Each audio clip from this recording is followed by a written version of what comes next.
In certain positions, we want to renew the squad, but as I said, this squad was second in the league 1 year ago. So there is potential, and I'm really looking forward to cooperating with the squad. These are the quote by Eric Ten Hag's first interview when joining Man United as a new manager. Right now, it's the mid of May, with less than 5 matches across all competition to meet the closing end of 22-23 season. Eric Ten Hag and Man United kick off horribly but gradually overachieved in my eyes, or Man U fans' eyes in general, by winning the League Cup, fighting for top 4, and was in the FA Cup finals, challenging against their noisy neighbour Man City. However, a year ago, if you tell me that Man United would be in this situation, I might say you either was so drunk or you're out of your mind after experiencing the god-awful 21-22 season that brought so much PTSD. Somehow, today we are witnessing not the resurgence of gory Man United, but a progression in a positive way will always be the keyword. Of course, under the positive progression in the past summer transfer market definitely played a massive part in helping the Dutch manager side. Although during the transfer market, Man United had been linked to countless of targets, not excluding facing a number of confusing yet frustrating process. The Frankie de Jong saga was probably the best example of them all. We're still going in this summer too? What is up, ladies and gentlemen? I'm Marvin, codename CM. Welcome to the Code United channel once again. Upon arriving at Old Trafford, Eric Ten Hag seems to have a set of minds that Man United squad reinforcement will be the priority thing to be done. And no doubt, Man United squad was a mess before even starting, as many quality players was leaving, with the likes of Nemanja Matic, Paul Pogba, Edinson Cavani and many more. With that many players left the squad, Eric Ten Hag had a huge task on his shoulder to pull out some tricks, and the former Ajax manager did not disappoint. His first pull-off made a hijack signing from Lyon to snatch a young left-back Tyrell Malacia for Feyenoord, made a free transfer signing of Christian Eriksen, signed a now fan favourite Lisandro Martinez, the Amsterdam butcher from his old club Ajax. Despite the reinforcement on the squad with these 3 signings, Man United, or Eric Ten Hag to be specific, had been chasing Frankie de Jong all summer, but due to the Barcelona midfielder kept his firm refusal to leave, Man United, with the first 2 opening match losses, had the transfer team buckle up and made 2 more signings of Casemiro from Real Madrid and Antony from Ajax. With all these signings eventually made Man United gradually grow into the season, brought some of the best moments for the season. Not forget, I know that in this season, there are a number of loan signings including Martin Dubravka, Wout Weghorst and Marcel Sabitzer, in which we will also have a discussion. But we won't be discussing Jack Butler due to the fact he had yet to step a single cell in the pitch. So, with that said, how do these signings perform and brought to Man United technically, physically and mentally? In this video, we will be analysing the performance and give our ratings to these new signings on a scale of 10. As per usual, if you enjoy this kind of content, do please like, share and subscribe to this channel, and each of your subscription will be a motivation for me to upload new content, and ring the notification bell for every new upload. Let's cut to the chase and here we go. Let's start off with Tyrell Malacia.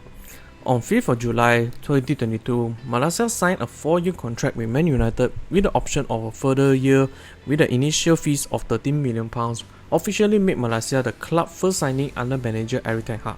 The former Feyenoord player considered a surprising signing due to the fact that Man United left-back spot was stacked with players, with the likes of Luke Shaw, Alexis Telles and Brandon Williams. This move did bring some speculation on who will be leaving Man United, but mostly were on Alex Telles, as he soon made a loan move to Sevilla. Upon making the move to Man United, Malacia was viewed as a young, raw and upbringing left-back that comfortably suited to be an understudy plus healthy competition for Luke Shaw.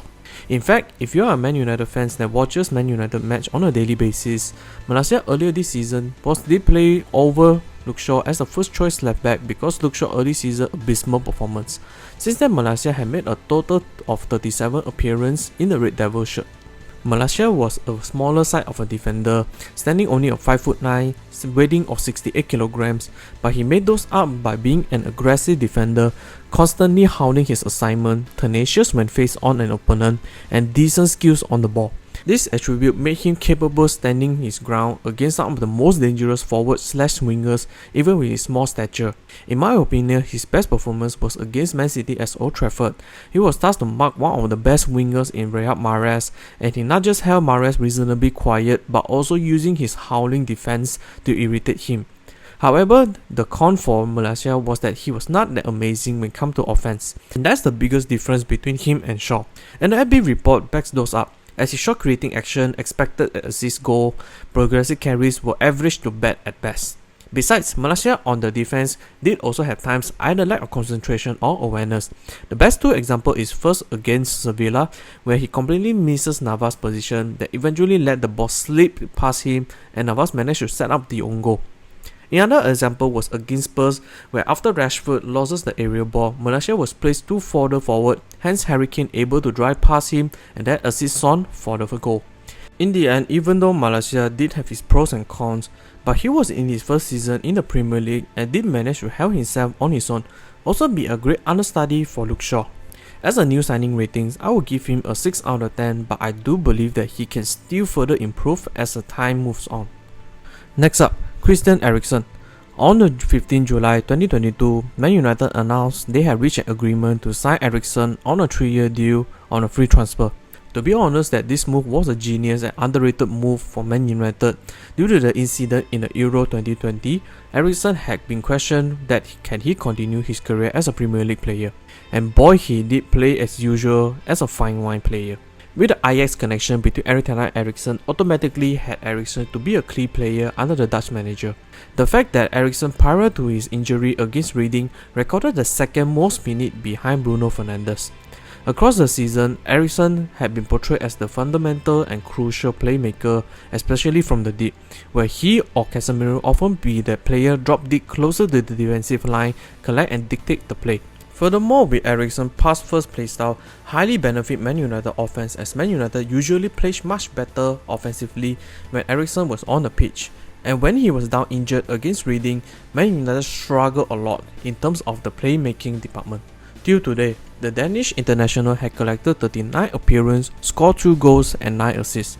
As said, the arrival of Eriksen brought a huge boost to Man United in terms of playmaking in the midfield, whereby which is lacking for a number of seasons. However, with Eriksen's amazing attacking process, he was not perfect on the other side. There are two major things that Eriksen has struggled, which was fitness and physical confrontation. Eriksen, not to just that, his condition really did affect his fitness level, as in his 39 appearance had only played in 12 full 90 minutes matches. In the matches, Eriksen can be seen the first or second player to be subbed off. While Eriksen is not a physical player, whereby he seldom put on the tackle or quite easily pushed over by an opponent, hence contributed his low defensive stat, as MB reports suggest he had only 1 percentile for a tackle, did highlighted his unfavour for physical battles. The best instance was where play against Man City in the Etihad, with Gundogan, De Bruyne and Rodri, all physical players, completely outrun and nullify his strength into non-existent. In addition, some of the match, when playing against higher level teams, Erik ten Hag would favour Fred using his intensity and wide range of covering instead of Eriksen. Of course, it's not bashed on Eriksen for being lazy at defense, but rather he rarely throws a tackle on the opponent, did more or less put the pressure on the defense. As a new signing ratings, with Eriksen's undeniable passing playmaking helped a lot in the offense, but suffer on the physical specimens or defensive end. With that being said, I will give Eriksen a 6.5 out of 10. Next, Lisandro Martinez. On 16 July 2022, it was announced that Man United had agreed a deal with Ajax for the signing of Martinez for a reported transfer fee between £47 million to £49 million plus an £8.5 million add-on, which brought to £55 million. Until now, we or even non-Man United fans had knew so much or too much of Lisandro Martinez, positive memes or negative memes whatsoever. So in here we won't be discussed too much in details because I believe so many of us already know the drill for Martinez. Lisandro Martinez, when joined Man United, he filled the Old Trafford crowd with his passionate, no-nonsense defense and smooth ball playing ability, held him the fan favourite for Man United fans. Unfortunately, with the fracture on his right foot metatarsal bone, ended his first season under his new club. In this new club, Martinez collected 45 total appearances and scored one hell of a passionate celebration goal. Martinez easily to be, if not the best signing under Erik ten Hag, given that Man United managed to outrace Arsenal for his signature. In that case, for a new signing, I will give Martinez an 8 out of 10 given his high influence on and off the pitch. Moving on to another best signing candidate for Erik ten Hag, a former 5-time Champions League winner, the man himself, Casemiro. On 19 August 2022, Real Madrid and Man United announced that they have reached an agreement for the transfer of Casemiro, reported worth £60 million plus £10 million add-on. Casemiro, we all hear the analysis and the importance that Casemiro brought to Man United. The introduction of Casemiro and Erik ten Hag to Man United can be compared on how Arsene Wenger and Patrick Vieira, whereby their success or positive progression involved by bringing in a world-class midfielder. Casemiro was a defensive midfielder that Man United missing for a decade, throwback to the Sir Alex Ferguson eras. He was strong, high defensive awareness, willing to get dirty, yet possessed a surprising passing range and playmaking ability that often get overlooked due to playing with two of the best midfielders of Modric and Kroos during his Real Madrid days. Besides that, Casemiro also provided a goal-scoring threat, especially on the aerial balls. In fact, that in the League Cup final, Casemiro opened the score from a free kick that eventually helped Man United bring home the glory and their first title in 6 years. However, with Casemiro's brilliance in defense, he was not without his flaw. Disciplinary in booking was still a major issue for him, as his 2 Premier League red cards had him having the most red cards in booking in the 22-23 Premier League season, even though there was a skeptical in the red cards decision. And when he came back, not sure due to rust or confidence, Casemiro looks completely different, as he did not look as dominant or dictating in the midfield area, especially when transition from defense to offense section. But still, Casemiro remained an important piece for on the defensive end. Till today, Casemiro had played in the Red Devil shirt 46 times, scored 5 goals and provided 6 assists, quite a remarkable step for a defensive midfielder. In short, as a new signing, Casemiro easily would be an 8.5 out of 10 given he was so influential on the pitch, but the red card really did hurt his form.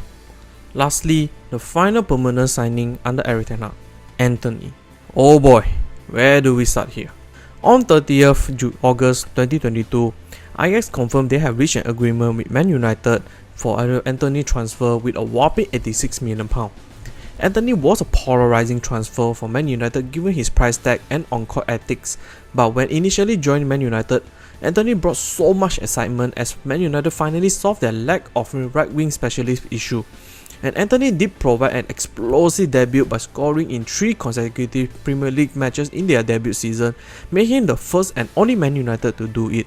But since then, he had received mixed reaction from the pundits and spectators as a one-trick pony, showboating, no right foot was the tags that had been used to describe Antony, and he didn't match all that description due to the fact he rarely uses his right leg to cross and often adjusts to his favourite left foot, thus at times slower styles the attack in earlier this season.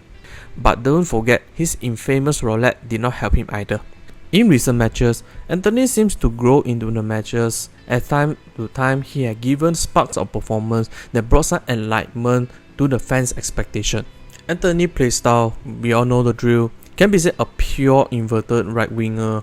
The thing he brought for Man United was his attacking threat on the right wing, dribbling, press resistant and hardworking on defense. A lot of times Man United would pass out to the right, and when Antony received on his back, he would very comfortably receive them and either flick over or hold the ball, utilizing his pace to spin out from his opponent. Speaking about pace, Antony has also had a speedy pace that can be a huge threat for teams that play a high defensive line. Another thing, his cut in from the right wing, although was incredibly predictable, but was something to be taken seriously by the opponent, as they could not allow Antony to cut in too comfortable, as he possessed a grace of finesse shot to the corner. Antony's 2 significant moments came against Barcelona's second leg, where he scored a crucial goal that knocked out Barcelona out of the Europa League, whereby many people suggest that the goal cost 80 million itself. Another moment came against Nottingham Forest, where he scored once and assist once, but the main show was his assist. Antony received the ball, drive the ball to the final third, with the help of Weghorst pull the defense, allowing Antony to skip the opponent and finally slotted in a beautiful pass for Dalot to score. Of course, Anthony's downside was as obvious as his upside. It can be very frustrating very frequently due to lack of confidence on his weaker right foot. He avoid using when comes to using his right foot to cross, that when he was at the byline would just stagnate the offense, thus contribute his low assist and expected goal assist in general as shown in the FB report.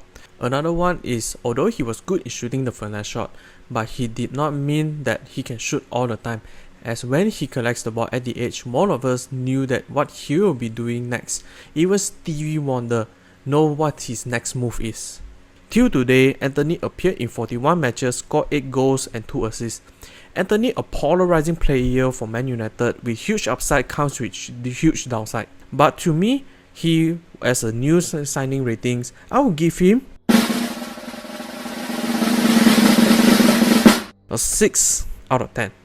Don't get me wrong, a 6 out of 10 was not meant that he was on par with Malaysia, but rather Malaysia, in my eyes, a 6 out of 10, he was a little known player that came in and done and expected as a new signing.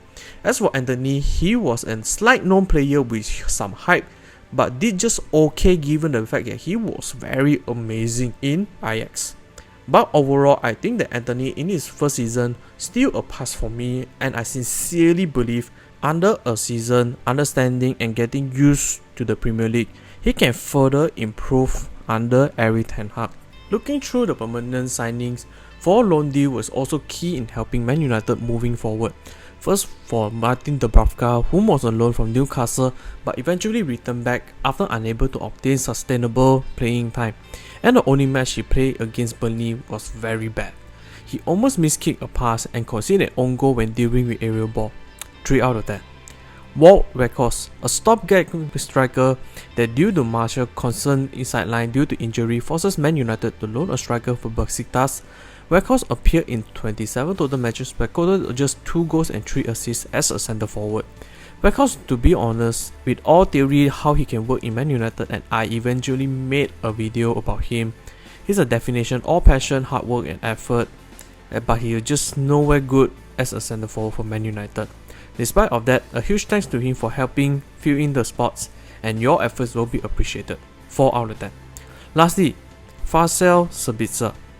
I already made a video regarding Sabitzer and should he be signed by Man United, so I won't be further discussing in this video. In short, Man United should sign him as a sub, not a first team player. 6 out of 10. That's the rating for Man United new signing, including 3 loan deals. What do you guys think? Do you agree on the ratings for the new signings? Comment down below, and what ratings out of 10 will you give to them. Hope you enjoyed this video. I will see you all in the next one.